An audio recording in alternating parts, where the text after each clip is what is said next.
like everybody else, you're skeptical at first, and then you start keep tasting wines. You go, oh my, that's a great wine. You turn the label around, it's biodynamic. After you do that enough times, you go, okay, there's something going on here, and that really eventually converted me.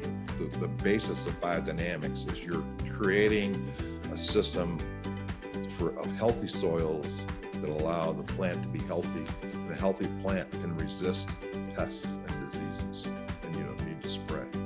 I have to confess, I had a tiny little sip of everything. They're so delicious. These Thank are you. really excellent wines. Like, Yeah. Wow. And this is just the first generation of them.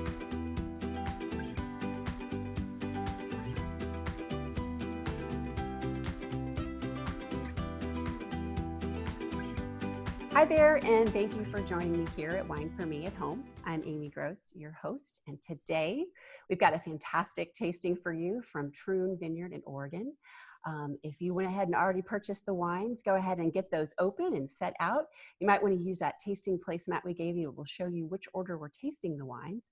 And of course, if you haven't ordered the wines, we don't know what you're waiting for, but after watching this today, you're definitely going to make your way over to that Troon Vineyard website. If you use the promo code WINE4ME, you'll get a special tasting kit, which includes that placemat and a couple other goodies. Of course, I'll put the links down in the show notes to make it easy for you to find those. But today, we get to taste along with Craig Camp, General Manager of Troon Vineyard in Oregon. Craig has more than 3 decades experience in the wine industry. He's pretty much done, I think, everything. He's done importing, exporting, marketing, viticulture, fine wine production. He's worked in wineries in Italy, the Napa Valley, Willamette Valley, and now the Applegate Valley of Oregon. I initially met Craig online through Twitter, so he's very active on social media. And then we got to meet live in person at the Wine Bloggers Conference, which is now the Wine Media Conference. I guess social media is growing up.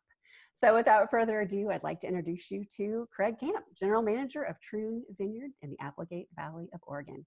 Craig, I'm so glad you're here. I am so glad to be here too, Amy. It's been way too long since we've seen each other in person.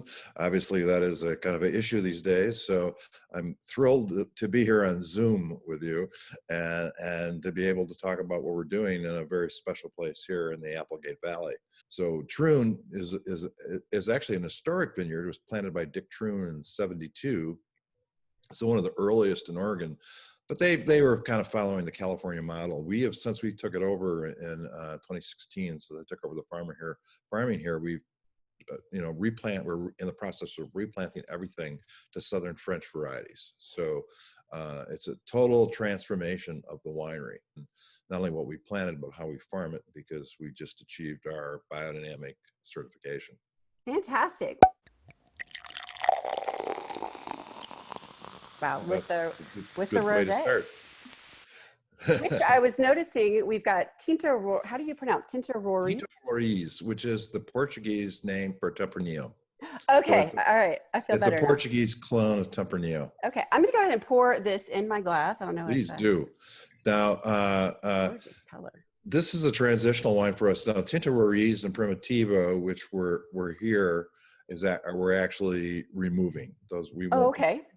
So get it while you can. In the future, what you'll see in this wine, it'll be a blend of grenache, cinsault, and counoise. So, which we're growing now. But what we wanted to do with this wine is, and why we selected these grapes, is we wanted it to be what we anticipate the style of the wine to be in the future. So like everything on our farm, the grapes here are specifically farmed for what they're going to be. So these were all specifically farmed and harvested to be rosé. And then everything's whole cluster pressed. So it just comes in, the grapes come in, they're pressed, they go into very briefly into a stainless steel tank to settle overnight, and then into neutral oak barrels. We don't use new oak on anything at the winery.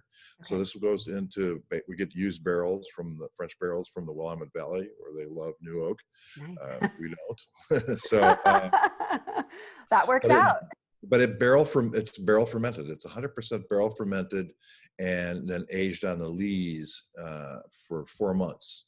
Okay. So what you get is it's a delicate style wine. You see it's less than 12% alcohol, but the acidity is extremely crisp and fresh in acidity, which is, I think, really definitive of the wines we are making in Applegate and why I'm here, why I came here. I mean, that was one of my biggest frustrations in Napa, is that your sugars get high, but your flavors aren't right, Okay.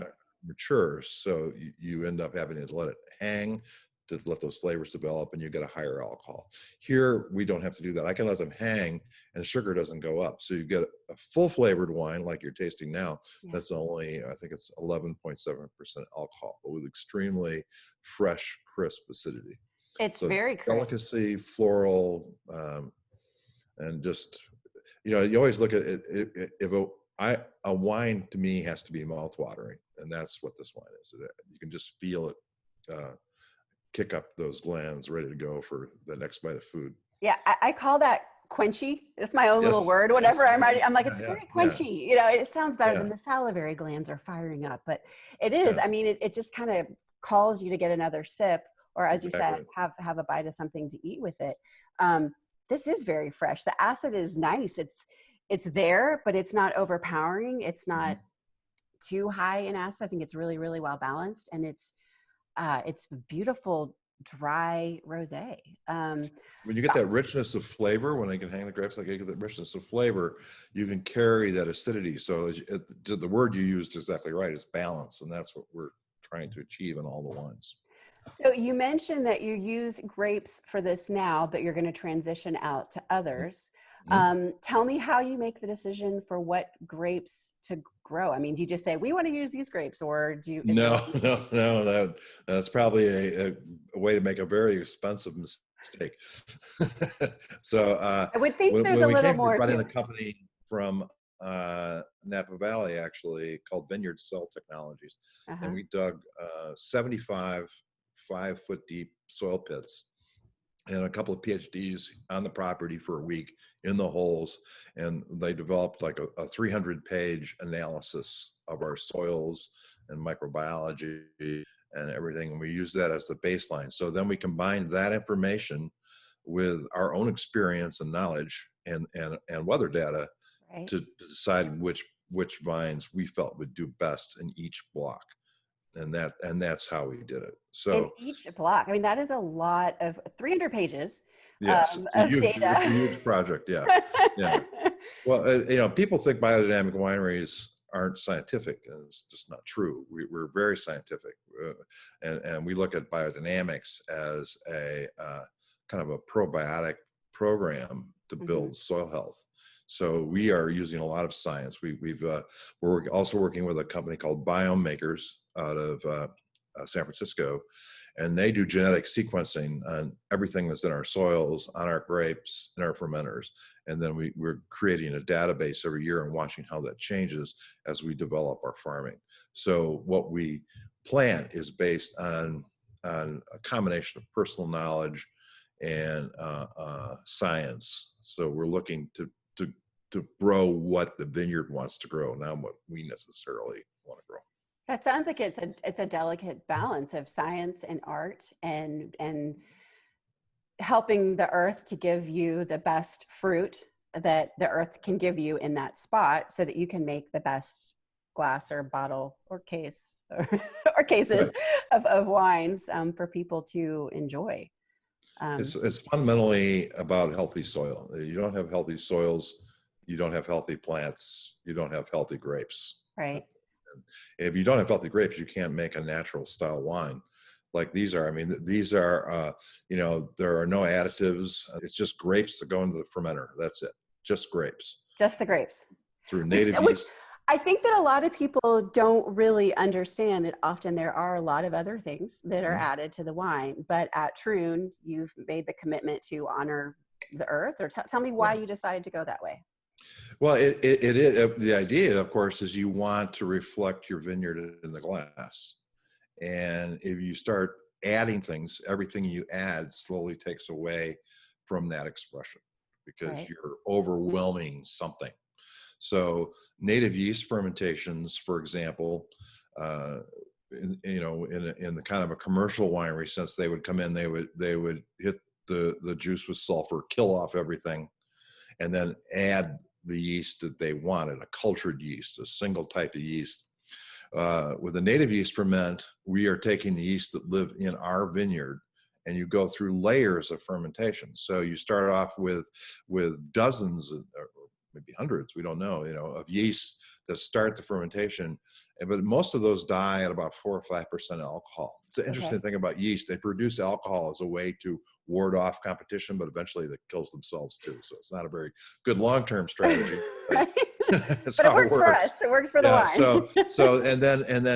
But during that brief period, they're adding all sorts of aromatics and textures to the wine. And then after that 4 or 5%, slowly the Saccharomyces, the kind of famous, wine yeast, takes over and finishes the fermentation. But even then, we are using a native strains of Saccharomyces to finish. So it's all developed in the vineyard and in the area and in our buildings where we're coming from.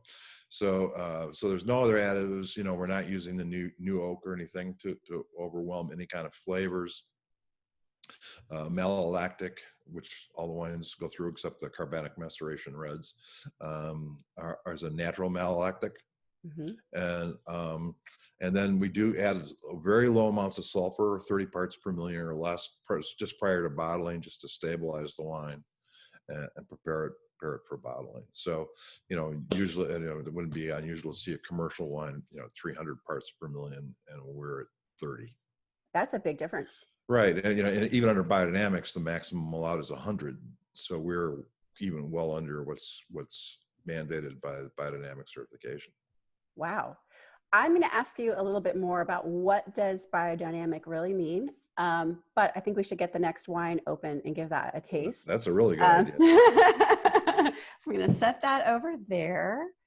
I also noticed that your bottles don't have a foil capsule. Again, trying to consider the environment and what we're doing. So capsules don't actually do anything. So we decided to remove the capsule as we move forward. We also moved to a Diem Origine cork, which is... Here, let me show that real quick. Yeah. Okay, so those are... it's actually bound together with a type of beeswax. Really? And so it's totally biodegradable, and part of the price of each cork is used as a donation to support honeybee development. Okay, so tell me a little bit about this one in particular, and I'm going to give it a taste, a little swirly swirl. It smells. So 2019 gave us a particularly lush, round style of white wine. It's a Viognier with a co-fermented Marsanne and Roussanne. Okay, sorry, just got a little excited there. This is really delicious. So you get that all that wonderful, honeysuckle and roundness and lushness. But I don't know, you've got a lot of Viognier from California. It tends to be a little heavier and more verbose. We don't get that intense ripeness. So while it's certainly floral and spicy and interesting, it's much more of a balanced wine. So it's round, rich, and everything. I think this is anything with a little spice, it certainly would be a great match with. But also, as we are coming up on Thanksgiving, I think it'd be a great turkey wine. It would be a good turkey wine. I mean, it's got a little bit of body to it that it could go with the turkey. It's definitely going to hold its own. Absolutely. It's got richness to it, but it's not.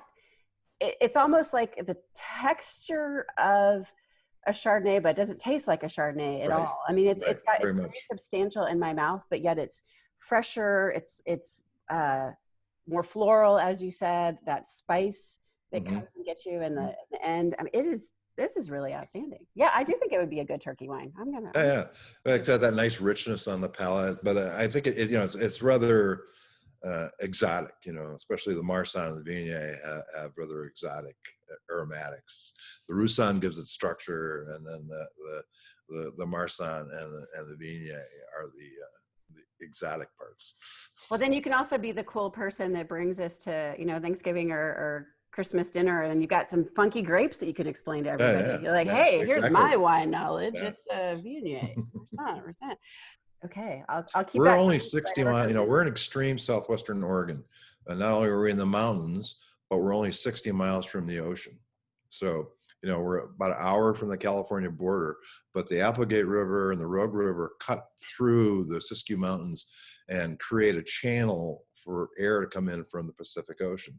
So on a hot day, the air starts to rise here and it pulls that cold air in from the ocean. So about 3 or 4 in the afternoon, all of a sudden a breeze will kick in, and then that cold air just floods into the area and cools it down. So that's Wow. ideal for wine growing because Because you it gets thicken everything the really skins ripe and and then preserve pulls it. acidity.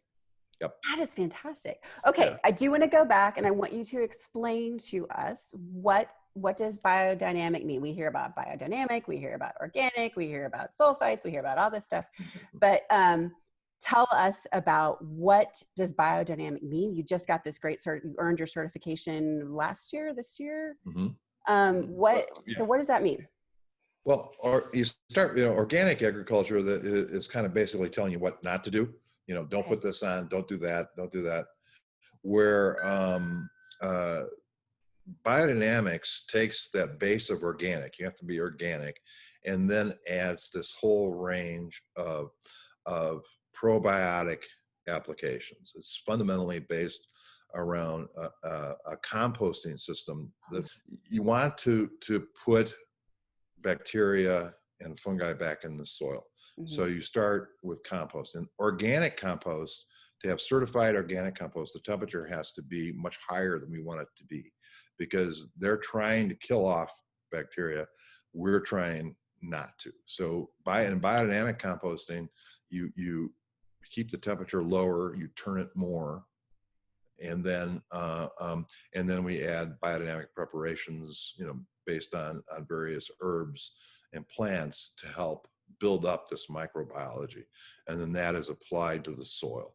And the famous cowhorns that everybody likes to take pictures of in biodynamic. All you're doing with that is you're filling them with fresh manure. And we're very lucky to have our next door neighbor is an organic dairy farm with several thousand head of cattle. So manure is not a problem for us, which is a good thing, because I don't know if you've ever bought anything by the yard for your house, for landscaping or something like that and everything. It adds up. I just purchased 800 yards of manure. So. Oh my goodness. Oh, well, but they're right next door. I mean, that's going to Yeah. also be good too, because that's the exactly matter that is right there. So, exactly. I mean, yes, that's key. Wow. It's basically right here. It's all the same little tiny part of the valley. You don't have to go scooping. And so you're burying those cowhorns with that manure, and then they ferment over the winter, and then you take that and make a tea out of it and apply it to your soil. So you're inoculating the soils. You're not adding fertilizer. We don't look at all these compost and teas as fertilizer. You don't need fertilizer for vines. Vines don't need a lot of nutrition like corn and soybeans. That's why they grow in rocks and things like that. Oh, right. Is what we want to do is, through the microbiology, allow them to take the nutrition that's there. Plants work symbiotically with the mycorrhizal fungi and everything in the soil, and to get their nutrition. So if we help provide the base in the soil, they'll take the nutrition that's there. Right. And grow healthy. So that's really the basis of biodynamics, is you're creating a system of healthy soils that allow the plant to be healthy, and a healthy plant can resist pests and diseases, and you don't need to spray. Okay, so you're making the vines stronger with natural elements so that they can ward off what they need to ward off, so that you don't have to add things that are chemicals and such to the vines. Right. So we don't need fertilizers. We don't need pest sprays. We don't need those things. And when we do we use natural ones that are in the part of the environment. It's like everybody else. You're skeptical at first, and then you keep tasting wines. You go, oh my, that's a great wine. And you turn the label around, it's biodynamic. And after you do that enough times, you go, okay, there's something going on here. And that really eventually converted me. And that there's people that I really respect, like Brickhouse Vineyards and Soder, so forth, that have been practicing this for years. And you just You just eventually realize that there is something there. Now, whether each part of it is actually important to do, we don't know. Mm-hmm. I think that's part of the learning process of biodynamics is, you have to eventually come up with a unique plan for your farm. Right. But in the beginning, you have to have a framework to work with and build on, a starting place. And biodynamics, I think, is a great way to do that. Okay, let's move on to the Syrah. I mean, I feel like, geez, Syrah, we've all heard of Syrah. So all these other ones. Yeah. So I'm going to put a little Syrah in my glass. Well, we believe Syrah is one of the great varieties for this region. It ripens just perfectly within our growing season. Mm-hmm. So we are able to produce a relatively full-bodied red wine from Syrah, but that still has a lot of acidity and freshness and balance. So I very much compare our style of Syrah to the kind of Syrah you'll taste in Côte Rôtie. Things like that. It's not like it's not like the big bruiser Syrah you kind of taste from California or Washington. This is a much more restrained, elegant style. And I think that really the more restrained you are in the alcohols and the oak use, the more the character of the grape comes out in the wine. So you taste the black pepper, and I always think, like, to me, classic Syrah is for people that are old enough to remember, is I call it a butcher shop smell. It's that kind of smell of meat and sawdust and everything. It's that kind of earthiness of an old fashioned butcher shop. And that to me is Syrah in its character. With a little bit of blackberry thrown in. Yes, yeah, absolutely, yes. Especially in its youth. Now, we make a couple of Syrahs. This is the estate Syrah, which is for us a larger production. We made all of 400 cases. But this is meant to be the more forward, early drinking style. So that block is selected for that. And then we have a whole cluster ferment selection and other clonal selections and other things we do. But this is kind of our drink this now Syrah. Right. Well, what I'm noticing about it is, like you said, it's got a lot of bold flavors, but it's not a bold wine. Right. That's a great way to put it. That nails it. I think that's a perfect description. Yeah. I mean, it's really interesting in that, again, this would be a good turkey wine, or a good pork, like a good pork roast, I think, with like the spices, and they would kind of balance off of each other. But yeah, it's got a lot of these great strong flavors, but it's not overpowering. This isn't the kind of wine that you're going to drink and then your taste buds are knocked out. You still want to kind of have another sip, get a little bit more of it, which I think I'm going to do real quick here. That's a good idea. But the Syrah is it's an incredible variety. It's so complex, and it's obviously a very ageable variety. So I'm really interested to see how these develop over the years. People often ask us how long to age these. We don't know. They're totally new wines. So this says to me, they'll age for some time, but. I feel like you should hold back a little bit of everything, just so that you'll have like that. Yeah, well, we do. We have our library, so we're learning and looking forward to seeing how they develop. So, do you think that Syrah could come to be your Pinot Noir? However, Willamette is. Yeah, I think it very much so. What Pinot is to Willamette, I think Syrah can very much be to the Applegate Valley. Right, with a little more wapow. It's got a little more wapow without too much. I don't know. It's such a distinctive style, and it's so different from other Syrahs made on the West Coast that having that kind of unique personality is, I think it's really interesting. Yeah, it's not jammy, juicy at all. Right.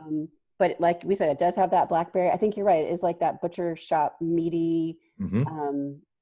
Is definitely in there. Yeah. Super exciting. Yeah. This is really cool.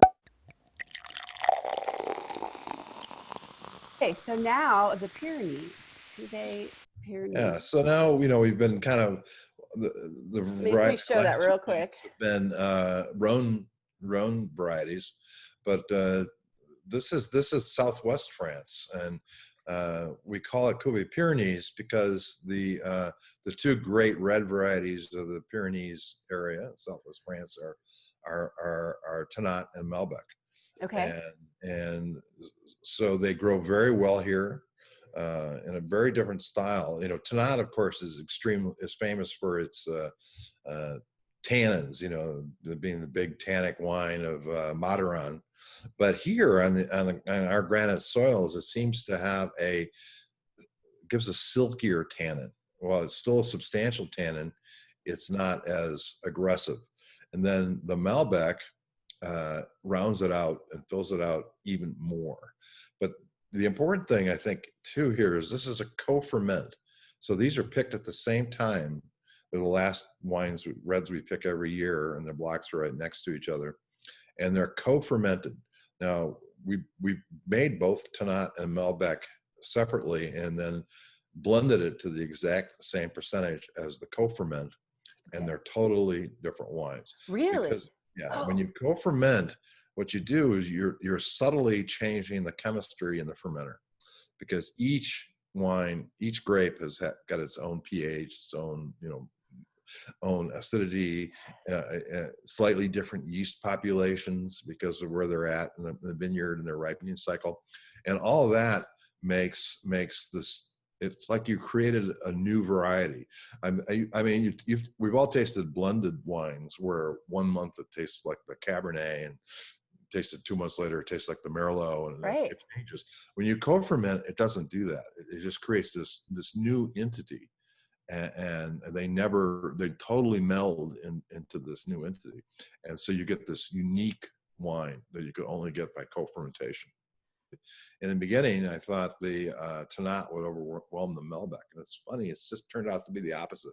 The Malbec tends to overwhelm the Tannat, so we've been increasing the Tannat. Right. And we're really happy with this kind of the balance we're at now. Well, let's talk about the flavor on this one, because you're right. There's not a lot of tannins. I mean, there's a hint of structure, but they're, again, like the others, it's really restrained but flavorful. Mm-hmm. So why don't you tell me what you were going for here?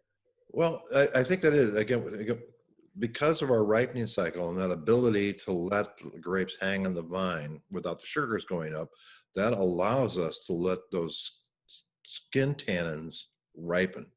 And as they become riper, there's still the same amount of tannin, but it changes the tannin molecule, so it's more round on the palate. Right. So it protects the wine and lets it age just as well, but you don't feel it with that same level of greenness that you do in some wines. So that's really the textural difference. And then, of course, the Malbec just has a natural roundness to it. So the combination, I think, just makes for again, the word you used earlier, balance. Balance is the key to all of our wines. We're looking for that harmony. I want you to be able to taste every part of the wine. Mm-hmm, on the front palate, on the back palate, the aftertaste, everything should be harmonious throughout, and leave your mouth salivating. Well, I was just kind of noticing that from the first one that I said was quenchy, is my own little word. Mm-hmm. I'm getting that back on this one too. It's kind of funny how as I'm sitting here listening to you talk, I'm like, okay, I'm salivating again. Like it's mm-hmm. saying, give me something else. I'm ready. I'm ripe and ready for something here. Yeah. That's why acidity is so important. It's so important. It's what makes the wine live.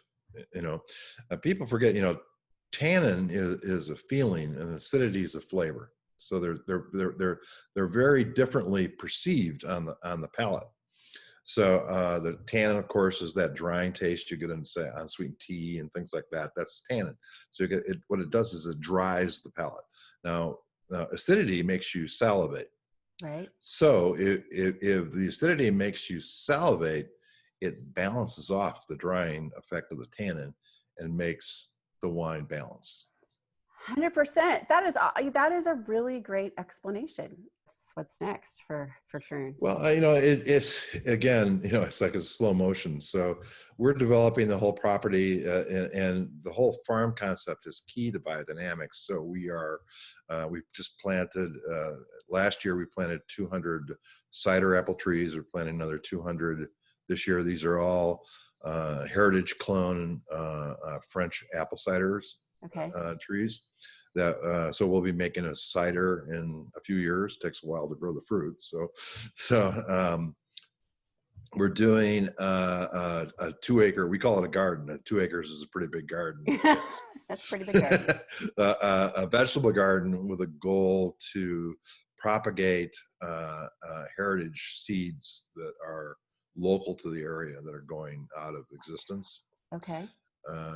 We have this real interesting thing we're doing with bees. We met this biodynamic beekeeper in California, and he actually builds hives out of old trees. And so so it looks like it's a giant tree trunk. And so we put 3 of them up, and we attract the bees by adding honeycomb to it, and they populate with wild honeybees. And we don't take anything from it. The honey is theirs. They get to keep it. They made it. They keep it. Right. Okay. But they're adding to the biodiversity of our area, and of course they'll help pollinate the apple trees and other trees in the garden.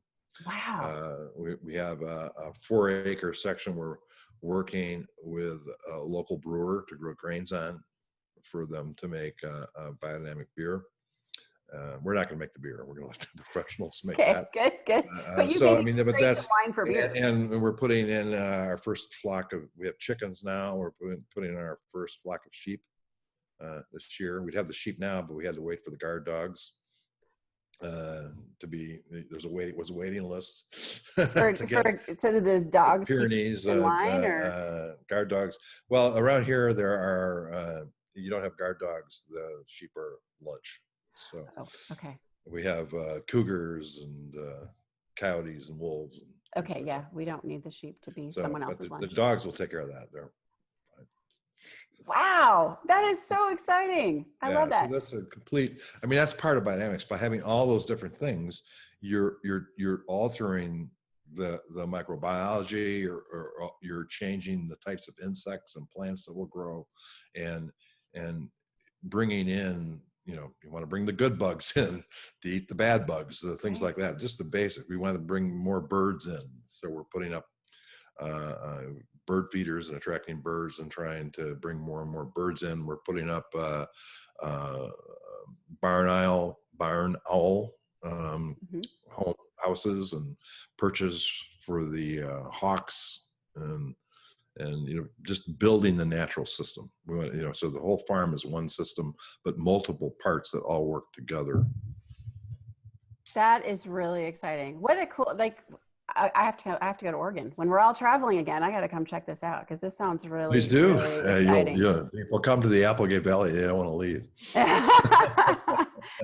That just sounds really, really exciting, and to see how it's going to change in the coming years. All right. Well, I am so grateful. Yeah, it will develop. Every year you come here, the development is amazing. We just built a biodynamic education center, so where all the plants are and where we do the horns and the fermentation, so people can come out and do a little self tour, and we have educational signage that explains what everything is and things like that.